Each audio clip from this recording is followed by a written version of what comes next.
एक बहुत बड़ी खबर है कि आईएमएफ ने पाकिस्तान में रियल एस्टेट सेक्टर और कंस्ट्रक्शन के हवाले से रिलीफ पैकेज पर आमादगी का इजहार कर दिया है।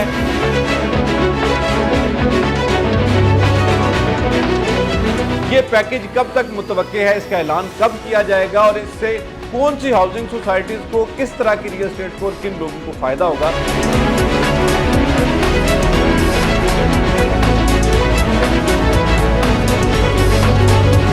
जैसा कि आप जानते हैं कि हुकूमत पाकिस्तान गुज़िश्ता 3-4 माह से पाकिस्तान में रियल एस्टेट की बहाली और कंस्ट्रक्शन पैकेज के हवाले से मुख्तलिफ इकदामात पर गौर कर रही है और इसके हवाले से एक टास्क फोर्स भी कायम की गई थी जिसने अपनी तजावीज़ वज़ीर-ए-आज़म पाकिस्तान को पेश की, जिसके बाद जो काबीना है या जो हुकूमती वफ्द है उन्होंने आईएमएफ के साथ भी इस हवाले से बड़ी सैर हासिल गुफ्तगू की और इब्तदाई तौर पर आईएमएफ की तरफ से शायद ये रिस्पॉन्स दिया गया कि जी पाकिस्तान में किसी भी किस्म की मॉनेटरी स्कीम नहीं दी जा सकती। लेकिन अब खबरें आ रही हैं, इतलात आ रही हैं कि आईएमएफ ने जो पाकिस्तान में जो रियल एस्टेट और कंस्ट्रक्शन का रिलीफ पैकेज है इस पर आमादगी का इजहार कर दिया है। उसकी दो तीन चीजें हैं, दो तीन वजूहात है। पहली तो चीज ये है कि जाहिर बात है हमने आईएमएफ को कर्जे वापस करने हैं, सारी चीजें करनी है, तो इसमें हमने आईएमएफ को इस बात पे कन्विंस करना है कि कौन सा सेक्टर हमें कर्जे वापस करने में मदद फराम कर सकता है, कौन सा सेक्टर हमें टैक्सेस की कलेक्शन में मदद फराम कर सकता है। तो वो डेफिनेटली आप जानते हैं कि सबसे ज्यादा टैक्सेस की कलेक्शन जो है वो रियल एस्टेट से ही पॉसिबल है। और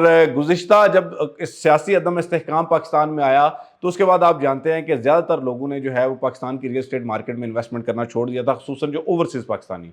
अब उसकी दो बुनियादी वजूहात थी। एक तो जब आपका जो है वो अदम इस्तेहकाम होता है तो उसमें लोग अपनी इन्वेस्टमेंट्स के डूबने से डर रहे होते हैं, और दूसरा फैक्टर ये भी था कि जो टैक्सेस है उनकी शरह इतनी बढ़ा दी गई थी कि कोई भी आम बंदा, मुझ जैसा आप जैसा बंदा जो है वो प्लॉट खरीदने के काबिल नहीं रहा था। लेकिन अब अगर इस तरह का कोई भी रिलीफ पैकेज जो कि आईएमएफ की मंजूरी के बाद जिसका ऐलान जो है मुतवक्के है, अगर दिया जाता है तो जाहिर बात है कि उससे बहुत सारे लोग जो है वो पाकिस्तान में इन्वेस्टमेंट करना दोबारा शुरू होंगे। और एक अंदाजे के मुताबिक जो है वो गुज़िश्ता कुछ अरसे तक पहले तक जो है पाकिस्तान के बैंकों में 33 खरब रुपया जो है पड़ा हुआ है। अब जाहिर बात है कि पाकिस्तान में ना इंडस्ट्रीज की तरफ लोग जाते हैं, ना पाकिस्तान में लोग जो है वो बहुत बड़े स्केल पे एग्रीकल्चर की तरफ जाते हैं, तो अल्टीमेटली लोग जो है वो एक उनके लिए अच्छा और इजी स्टेप जो है रियल एस्टेट में इन्वेस्टमेंट और इससे पैसा कमाना ही है और कंस्ट्रक्शन करना और ये चीजें करना है। तो अब जब आप जो है वो लोगों को अपॉर्चुनिटी फराम नहीं करेंगे तो जाहिर बात है लोग अपना पैसा बैंकों में पार्क करके उस पर इंटरेस्ट लेके और उसी से मुनाफा लेंगे। बहरहाल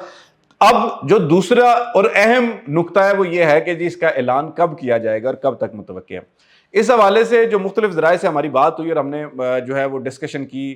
जो तजिया निगार है उनके साथ भी, तो उनका ये कहना था कि जी इसमें दो ऑप्शंस को ज़ेरे गौर लाया जा रहा है। एक तो ये है कि जी बजट से जो है वो पहले ही इस तरह का कोई भी रिलीफ पैकेज अनाउंस कर दिया जाए, और दूसरा मुमकिन तौर पर जो है जब बजट, आप जानते हैं कि 1 जून को बजट के हवाले से जो चीज़ें होती हैं तो शायद मतलब 3 महीने बाद जो है वो उसको अनाउंस किया जाए। लेकिन इन एनी केस ये मेक और ब्रेक पॉइंट है, यानी अगर तो इस हवाले से कुछ अच्छे इकदाम किए जाते हैं तो पाकिस्तान की रियल एस्टेट मार्केट जो है वो इतने बड़े बूम में जाएगी कि मतलब मेरा ख्याल है कि आज से पहले इतना बड़ा बूम नहीं आया होगा। और अगर इसको ज्यादा डिले किया जाता है या इसमें कोई अच्छे फैसले नहीं लिए जाते तो ये एक ब्रेकिंग पॉइंट होगा जिसमें पाकिस्तान में जो तजारत है, जो एक्टिविटी है, जो कंस्ट्रक्शन है वो मजीद ड्रॉप कर जाएगी और उससे यकीनी तौर पर पाकिस्तान की मईशत को बड़ा नुकसान पहुंच सकता है। और तीसरी बात कि किन लोगों को इन चीज़ों से फ़ायदा होगा। देखें, जब पाकिस्तान में कंस्ट्रक्शन का, रियल एस्टेट का बूम आता है ना तो उससे अल्टीमेटली मेजॉरिटी में लोगों को फ़ायदा होता है, सिवाय उन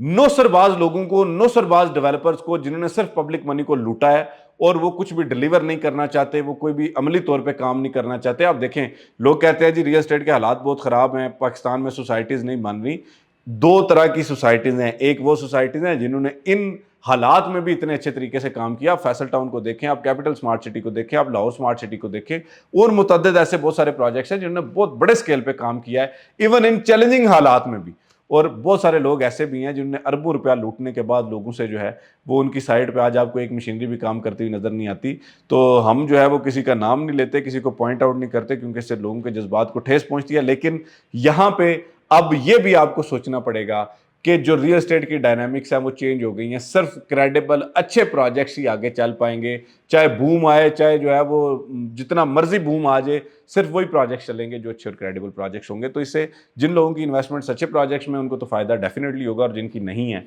उनका फिर अल्लाह ही हाफिज़ है। क्योंकि जब हम आपको बात करते हैं तो आप कहते हैं कि नहीं वो हमारे वो फलां का बेटा है जी, वो हमारा जानने वाला है जी, वो हमें 50,000 डिस्काउंट दे रहा है जी, वो ऐसे वो हमें सस्ती दे रहा है। वो कहते हैं जी महंगा रोए एक बार, सस्ता रोए बार बार। तो बहरहाल ओवरऑल बात करने का मकसद ये है कि आप जो है वो अच्छे फैसले लें और इंशाल्लाह जब भी रियल एस्टेट का बूम आएगा आपकी ज़ात को फ़ायदा पहुंचेगा। आज तक की वीडियो के लिए इतना ही। हमारे चैनल को ज़रूर सब्सक्राइब करें ताकि इसी तरह की वीडियोज़ और मालूमात आप तक पहुंचती रहें। फ़ी अमान अल्लाह।